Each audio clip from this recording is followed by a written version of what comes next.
ଦୂର ଜଙ୍ଗଲରେ ରାନୁ ଚଢ଼େଇ ଓ ତା ପୁଅ ଆଦି ରହୁଥାନ୍ତି। ରାନୁ ଚଢ଼େଇର ଘର ପାଖକୁ ଲାଗି ରାମୁ କାଉର ଘର ଥାଏ। ଥରେ ରାନୁ ଚଢ଼େଇ ଓ ରାମୁ କାଉ କଥା ହେଉଥାନ୍ତି। ରାମୁ ଭାଇ, ଟିକେ ତଳକୁ ଦେଖ, ସେଠି ଦୁଇଟା ନୂଆ ଗଛ ଉଠିଛି। ଆରେ ରାନୁ, ସତରେ ତ ଆଜି ଏ ଗଛକୁ ତ ମୁଁ ନୂଆ କରି ଦେଖୁଛି। ଚାଲେ ଆମେ ଦୁହେଁ ସେଠାକୁ ଯିବା। ରାନୁ ଚଢ଼େଇ ଓ ରାମୁ କାଉ ସେ ଦୁଇଟା ନୂଆ ଗଛ ପାଖକୁ ଗଲେ। ବୁଝିଲୁ ରାନୁ, ଯଦି ଏ ଦୁଇ ଗଛ ବଡ଼ ହୋଇ ଗୋଟେ ଫଳର ଗଛ ହୋଇଯିବ ତାହେଲେ ତ ଭାରି ଭଲ ହେବ। ଆମକୁ ତ ଆଉ ଖାଦ୍ୟ ଖୋଜିବାକୁ ପଡ଼ିବନି। ହଁ ହଁ ରାମୁ ଭାଇ, ତୁମେ ଠିକ କହିଛ। ଏମିତିରେ ଦିନ ପରେ ଦିନ ବିତିଗଲା। ୟାରି ଭିତରେ ସେ ଦୁଇ ଗଛ ବଡ଼ ହୋଇଯାଇଥାନ୍ତି। ଗୋଟିଏ ତ ସେଉ ଗଛ, ଆଉ ଗୋଟିଏ ଲିମ୍ବ ଗଛ ହୋଇଥାଏ। ଗୋଟେ ଦିନ ରାନୁ ଚଢ଼େଇ ସେ ସେଉ ଗଛ ପାଖକୁ ଯାଇଥିଲା। ସେଇ ସମୟରେ ସେଠାକୁ ରାମୁ ଓ ଗୋରି ଆସିଲେ। ଆଲୋ ଏ ରାନୁ, ତୁ ଆଉ ଏ ସେଉ ଗଛ ପାଖକୁ ଆସିବୁନୁ। ଆଉ ଶୁଣୁ, ଏ ଗଛରୁ ଗୋଟେ ବି ସେଉ ଖାଇବୁନି। ଏ ଗଛଟା ହେଉଛି ଆମର। ହେଲେ ଗୋରି ଦିଦି, ଏ ଗଛ ଦୁଇଟା ତ ଯେବେଠାରୁ ଛୋଟ ହୋଇଥିଲେ ମୁଁ ସେବେଠାରୁ ଏ ଗଛ ମାନଙ୍କର ସେବା କରୁଛି। ହେଲେ ଆଜି ତମେ ଆସି କହୁଛ ନା କଣ ଏ ଗଛଟା ତମର? ଆଲୋ ରାନୁ, ଆମେ ଜାଣିଛୁ ତୁ ଏ ଗଛ ମାନଙ୍କର ବହୁତ ସେବା କରିଛୁ। ହଉ ତାହେଲେ ତୁ ଯଦି କହୁଛୁ ସେ ନିମ୍ବ ଗଛଟା ତୋର, ତୁ ତାକୁ ନେଇଯା। ଗୋରି ଦିଦି, ସେଇଟା ତ ନିମ୍ବ ଗଛ। ସେ ଗଛକୁ ନେଇ ମୁଁ କଣ କରିବି ଯେ? ନା ତାର ଫଳ ମୁଁ ଖାଇବି, ନା ସେ ଗଛ ମୋର କିଛି କାମରେ ଆସିବ। ଏ ରାନୁ, ତୁ ବେଶୀ ବକର ବକର ହଉଛି ହେଲା। ତୁ ଏଠୁ ଶୀଘ୍ର ଯା, ନହେଲେ ମୁଁ ମାରିକି ତ ମୁହଁ ଫଟେଇ ଦେବି କହୁଛି। ଗୋରିର ଏମିତି କଥା ଶୁଣି ରାନୁ ଚଢ଼େଇ ଲିମ୍ବ ଗଛ ପାଖକୁ। ଚଢ଼େଇ, ତୁମେ କଣ ପାଇଁ କାନ୍ଦୁଛ? ନିମ ଗଛ, ତୁମେ ତ ଜାଣିଛ ମୁଁ ତମ ଦୁଇ ଗଛକୁ ଛୋଟ ବେଳୁ କେତେ ପାଳିଛି।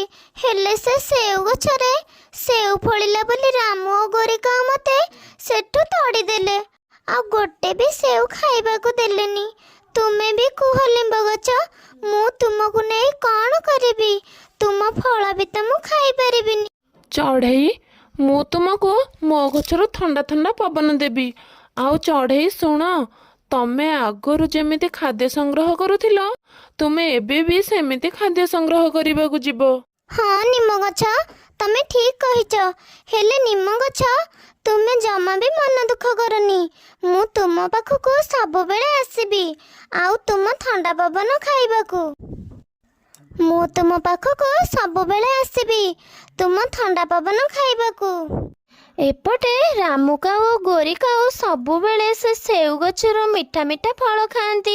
ସେଥିପାଇଁ ତ ସେ ସେଉ ଗଛ ବହୁତ ଗର୍ବିତ ହୋଇଥାଏ। ସବୁବେଳେ ସେ ଲିମ୍ବ ଗଛକୁ ପରିହାସ କରୁଥାଏ। ଏ ଶୁଣୁ ପିତା ନିମ୍ବ ଗଛ, ତୋର ଏ ଜଙ୍ଗଲରେ ରହିବାଟା ନା ପୁରା ଅଦରକାରୀ। କାହିଁକି ନା ତୋ ଗଛର ଫଳ ଭାରି ଜୋରେ ପିତା। ନା ତୋ ଗଛରେ କିଏ ଆସି ବସିଛି, ନା ତୋ ଫଳ କିଏ ଖାଇଛି। ସେଉ ଗଛ, ତମେ ମତେ ସବୁବେଳେ ଏମିତି ଥଟ୍ଟା ପରିହାସ କଣ ପାଇଁ କରୁଛ? ଆମେ ତ ଗଛମାନେ ହେଲୁ ଜଙ୍ଗଲର ସୁନ୍ଦରତା। ତମେ ଯଦି ପକ୍ଷୀମାନଙ୍କୁ ମିଠା ମିଠା ଫଳ ଖାଇବାକୁ ଦିଅ, ମୁଁ ବି ତ ପକ୍ଷୀମାନଙ୍କୁ ଥଣ୍ଡା ଥଣ୍ଡା ପବନ ଦିଏ। ହଁ, ତୋ ପାଖରେ ଆଉ କଣ ଅଛି ଯେ? ତୁ ତ ଖାଲି ସବୁବେଳେ ଏଇ ଗୋଟିଏ କଥା କହୁଛୁ। ଆଲୋ ଗୋରି, ତୁ ଆଜି କଣ ନ କହିଲୁ? ଚଢ଼େଇ ପୁରା କାନ୍ଦି ପକେଇଲା।